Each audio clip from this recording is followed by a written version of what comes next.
Hi everyone, welcome to class. अब हम discuss करेंगे जो अपना टॉपिक चल रहा था NCERT +1 exercise 2.3 relation and function. Okay, तो कल हमने एक क्वेश्चन किया था जो कि डोमेन और रेंज पे था।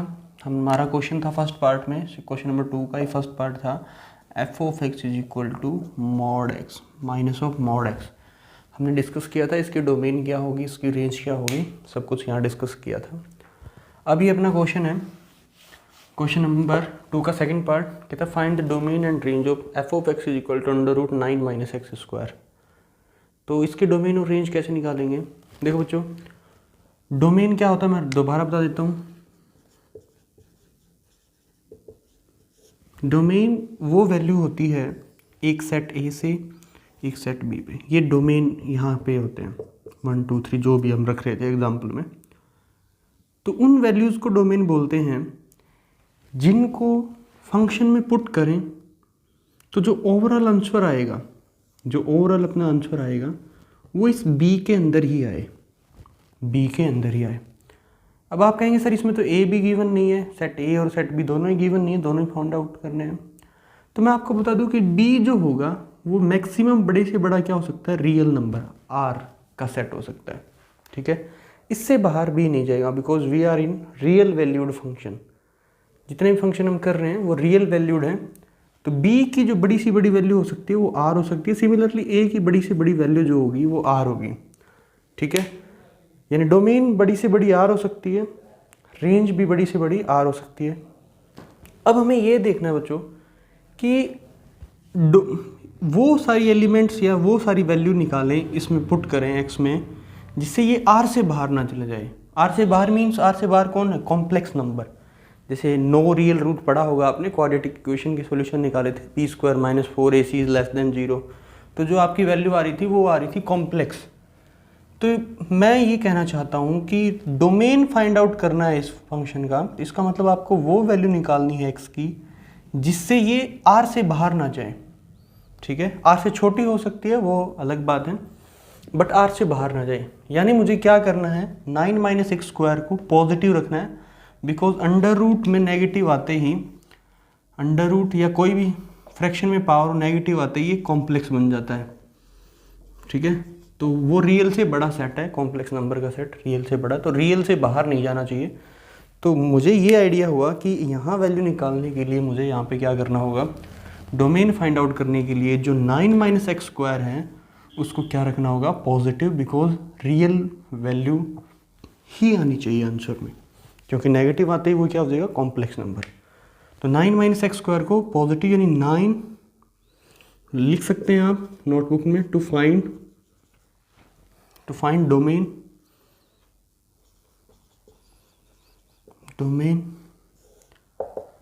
9 - x² इज पॉजिटिव ग्रेटर 0 हो सकता है। अंडर रूट में 0 आए तो कोई दिक्कत नहीं है, under root 0 is 0 and 0 is also अपना रियल नंबर होगा। 9 - x² इज पॉजिटिव। अब मुझे x की वैल्यू निकालनी है। ठीक है, तो एक तो आप ऐसे समझ सकते हैं कि x को इस साइड ले जाऊं तो 9 is greater than equal to x²। ठीक है, तो यहाँ से डायरेक्ट भी बोल सकते हैं, ये एक इनइक्वालिटी का क्वेश्चन है कि x is in between 3 and -3, दोनों तरफ स्क्वायर रूट लगेगा तो +- 3 आएगा, तो वहाँ से आप ऐसे बोल सकते हो। बट हम ट्राई करते हैं अपने तरीके से भी। वो क्या है, अब इसमें a² - b² की आइडेंटिटी देगा, ये आंसर आ चुका। ठीक है, यहाँ से डोमेन क्या है अपनी, -3 पे क्लोज इंटरवल, फिर 3 से क्लोज इंटरवल। ये इनइक्वालिटी से एक आइडेंटिटी है जो डायरेक्ट रिजल्ट देती है, आप समझ भी सकते हैं। तो मैं इसका थोड़ा प्रूफ करने की कोशिश कर रहा हूँ कि कैसे ये आता है। 9 - x² मीन a² - b² की आइडेंटिटी लगा सकते हैं। a² - b² क्या होता है, a - b a + b। अब मैं इसको 9 को क्या लिख रहा हूँ बच्चों, 3² है ना, तो ये क्या हो जाएगा 3 - x और ये हो जाएगा 3 + x is greater than equal to 0। अब देखो बच्चों, दो नंबर की प्रोडक्ट 0 से बड़ी आनी चाहिए, दो नंबर की प्रोडक्ट 0 से बड़ी आनी चाहिए। कब आ सकती है, जब केस फर्स्ट, जब दोनों पॉजिटिव हो, यानी प्लस प्लस प्लस, ऐसे ही रट्टा लगाया आप लोगों ने, पॉजिटिव इंटू पॉजिटिव क्या आएगा, पॉजिटिव। ठीक है, तो एक तो ये है। और केस 2, या दोनों नेगेटिव हो, माइनस माइनस प्लस होता है, ऐसा भी आपने पढ़ा है, नेगेटिव इंटू नेगेटिव। ये बहुत कॉमन एरर है बच्चों, मैंने देखा है 12th के बच्चे भी ये बोलते हैं माइनस माइनस प्लस होता है, लेकिन उनको ये नहीं पता माइनस माइनस प्लस होता है। जैसे मैंने उनको क्वेश्चन दे दिया -3 -1, अब वो कहेंगे माइनस माइनस प्लस होता है, इसका आंसर 4 आएगा। तो ये कोई कहीं ना कहीं मुझे लगता है बचपन से ही आप लोगों को गलत सिखाया जाता है कि माइनस माइनस प्लस होता है, प्लस प्लस ये प्लस होता है। तो ऐसे नहीं होना चाहिए। वो साथ में ये भी बोलें कि प्लस के नंबर की प्रोडक्ट तो प्लस में आती है, माइनस के 2 नंबर की प्रोडक्ट फिर प्लस में आती है, तो प्रोडक्ट बीच में भूल जाते हैं। तो चलिए इसको देखते हैं। 3 माइनस एक्स, ये है 3 plus x is greater than equal to 0। ठीक है, दोनों को पॉजिटिव लेता हूँ, it's mean 3 minus x is positive, and दोनों आने चाहिए ना, दोनों 3 प्लस एक्स इज पॉजिटिव। यहाँ से एक्स की वैल्यू क्या आई, ये एक्स उधर जाके चला जाएगा, प्लस का हो जाएगा 3। ये कहता है x is less then 3, and ये कहता है -3 उधर जाएगी, एक्स इज ग्रेटर देन -3। ये कहता है जी एक्स जो है वो 3 से छोटा होना चाहिए, ये कहता है एक्स -3 से छोटा होना चाहिए। यानी ये कहता है कि 3 से छोटा होना चाहिए, मीन्स इससे 3 से छोटे कुछ भी हो सकते हैं, इसको टेंशन नहीं है कि क्या 3 से छोटा होगा। यानी मैं -∞ से 3 की बात करूं, एंड ये बोल रहा है -3 से बड़ा होना चाहिए, -3 से ∞। अब ये दोनों होने चाहिए, दोनों मीन्स इंटरसेक्शन। ये तो बोल रहा है बच्चों, अगर रियल लाइन की बात करूं मैं, ये कह रहा है -3 से छोटा होना चाहिए, सॉरी -3 से बड़ा होना चाहिए, तो और 3 से छोटा होना चाहिए। ये कहता है इधर वाला लो 3 से, और ये कहता है -3 से इधर वाला लो, तो दोनों का इंटरसेक्शन क्या है, ये वाला ना बीच का। दिस इम्प्लाइज इन और केस फर्स्ट और इंटरवल इज -3 से 3 पे, दोनों तरफ क्लोज है, तो ये आ गया। This is over required domain. यहाँ भी डिस्कस कर लेते हैं, यहाँ क्या आता है, दोनों नेगेटिव ले ले, means 3 minus x is less than 0 and 3 plus x is also less than equal to 0। बीच में एंड लगा दें, एंड का मतलब होता है इंटरसेक्शन, कॉमन। तो इधर चला जाएगा बच्चों, ये है 3 less than equal to x, और ये x is less than equal to -3। ये कहता है, ये एंड चल रहा है यानी इंटरसेक्शन चल रहा है बीच में। ये कहता है कि x जो है वो 3 से बड़ा होगा, यानी 3 to इनफाइनाइट। ओके, इंटरसेक्शन ये कहता है x जो है वो -3 से छोटा होगा, यानी -∞ से, ये है ना x इज लेस देन -3, -∞ से माइनस। देखो बच्चों इनका इंटरसेक्शन क्या है, एम्प्टी सेट है ना, और इन दोनों का union, case first union case 2 is over required domain. तो ये एम्प्टी है, तो और आंसर इज, इसको इंटरवल नाम दे दो I1, इसको अगर बोलें I2, तो डोमेन इज क्या हो जाएगी अपनी, डोमेन हो जाएगी अपनी I1 union I2, means I1 क्या है अपना, -3 से 3 है ना, ये वाला I1 है, तो ये आ जाएगा आंसर, -3 से 3 close interval union empty set. This implies, और answer is -3 3। It is over required domain. यहाँ भी डायरेक्ट आप इनइक्वालिटी बोल के कर सकते हो, ये मैंने एक्सप्लेन करने की कोशिश की है कि इनइक्वालिटी सोल्व कैसे होती है, जैसा आपको ठीक लगे रख लीजिएगा। ठीक है बच्चों, तो ये क्वेश्चन बहुत इंपॉर्टेंट है, बहुत ज़्यादा इंपॉर्टेंट है। यानी अब मैं इससे, आप कुछ बच्चे इसको लर्न नहीं कर लेते हैं, जैसे ऐसे 16 माइनस एक्स स्क्वायर पूछ लिया, ठीक है, ये क्वेश्चन सेकंड, इसका अगर मैं कहूँ कि ये नया बना दे तो आपका आंसर क्या आएगा, वहाँ 3 और 3 था ना, -3 और 3, तो ये इसकी डोमेन क्या आएगी, डोमेन आएगी -4 to 4। तो इस तरह के क्वेश्चन हम सॉल्व कर सकते हो आप easily, how to find domain of this kind of function. Okay, तो नेक्स्ट इसके चलते हैं रेंज की, और ये एक्सप्लेन किया बच्चों मैंने, आपको छोटा रखना तो छोटा रख सकते हो। ओके, एग्जाम में एक्सप्लेन करोगे तो एक्सप्लेनेशन जो आपका इम्प्रेशन है वो अच्छा जाएगा। ठीक है बच्चों, तो चलिए जी रेंज पे डिस्कस करते हैं।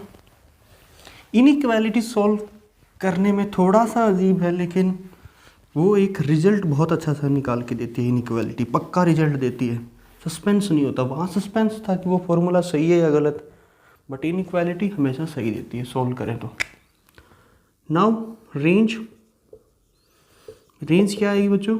रेंज अब देखना है, देखो यानी under root 9 minus x square is equal to y, जो आंसर आएगा वाई आएगा, है ना। तो हमें इंटरेस्ट है कि वाई की वैल्यू क्या होगी for x belongs to, x कहाँ से कहाँ तक बिलोंग करेगा अपना, -3 से 3 तक। एक्स कहाँ से कहाँ बिलोंग करेगा, -3 से 3 तक। अब देखो बच्चों, ये हमेशा पॉजिटिव रहेगा अंदर वाला इन सभी एक्स की वैल्यूज़ के लिए, ये तो हमने किया था, यानी ये कभी नेगेटिव नहीं हो सकता। बट एक्स को जब मैं 3 पुट कर दूंगा तो ये 0 हो सकता है, ठीक है। यानी इसकी मिनिमम वैल्यू क्या है, 0। यानी वाई क्या आएगा, मिनिमम क्या आएगा, वाई सबसे छोटा क्या आएगा, 0, ठीक है। 0 से छोटा नहीं हो सकता, 0 हो सकता है। मैक्सिमम वैल्यू इस इंटरवल में आप रख के देख सकते हो, देखो -3 पे भी 0, 3 पे भी ये वैल्यू 0 दे रहा है ना, 3 रखा तो भी वाई 0, -3 रखा तो भी 0। अच्छा बीच में कोई पॉइंट 0 भी आएगा इसमें इंटरवल में, तो 0 रखूँ तो वैल्यू क्या आएगी मेरी, √9 विच इज़ +-3, बट नेगेटिव हमें इग्नोर करना है। तो मैक्सिमम वैल्यू इसकी क्या आएगी, 3, क्या आएगी 3, यानी y क्या आएगा इन बिटवीन 0 to 3। तो दिस इंप्लाइज और range is,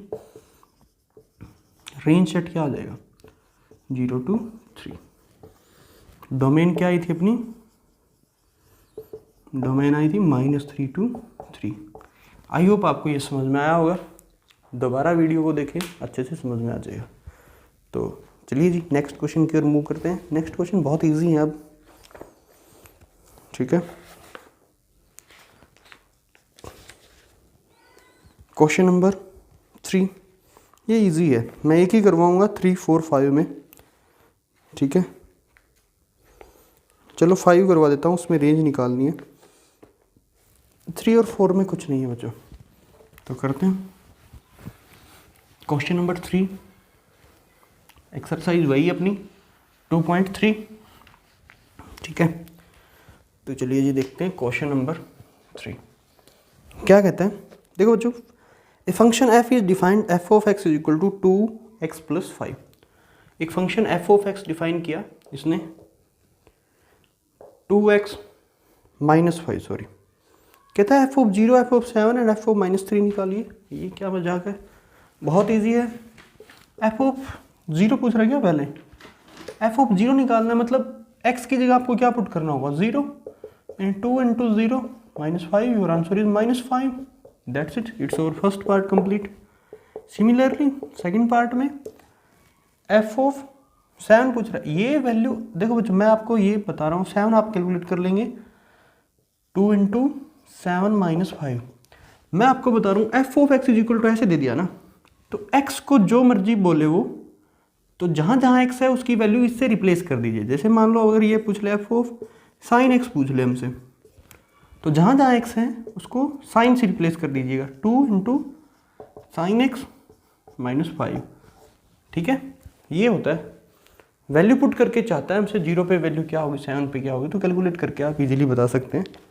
similarly question number 4 में ये t ऑफ c दिया हुआ है, तो आप टेंशन मत लें, f ऑफ c लिख दें, कोई दिक्कत नहीं है, ठीक है।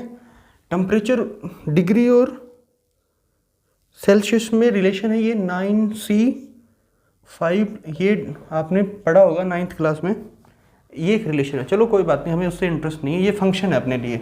x की जगह इस बार क्या है, c, ओके। अब ये चाहता है f यानी t ऑफ 0, ये t लिख दो, कोई चक्कर नहीं है, एक ही बात है। यानी c को किससे रिप्लेस कर दो, 0 से, तो ये क्या आ जाएगा 32। ये इसका नेक्स्ट पार्ट है, यानी एक फंक्शन है उसमें ये वैल्यू चाहता है 0 पे, 28 पे, -10 पे, ठीक है। फिर अब c कहता है जब, अब इसका आंसर दे दिया इसके थर्ड पार्ट में, क्वेश्चन नंबर जो भी अपना 4, उसमें इसका आंसर दे दिया, कितना दिया 212। अब c की वैल्यू निकाल दो सोल्व करके, ओके। तो इजी है, ठीक है। क्वेश्चन नंबर 5 की ओर मूव करते हैं। कहता find range of the following function, range निकालनी है, देखो बच्चों ये बहुत इजी क्वेश्चन है, इसमें आपको वैल्यू x में जो भी बोल दिया वो रिप्लेस करना है। x की जगह c बोल देता तो c लिख देते, x की जगह राम बोलता तो राम लिख देते, श्याम बोलता तो श्याम लिख देते, रिप्लेस करना है। तो इसमें आई थिंक कोई प्रॉब्लम नहीं होनी चाहिए आपको।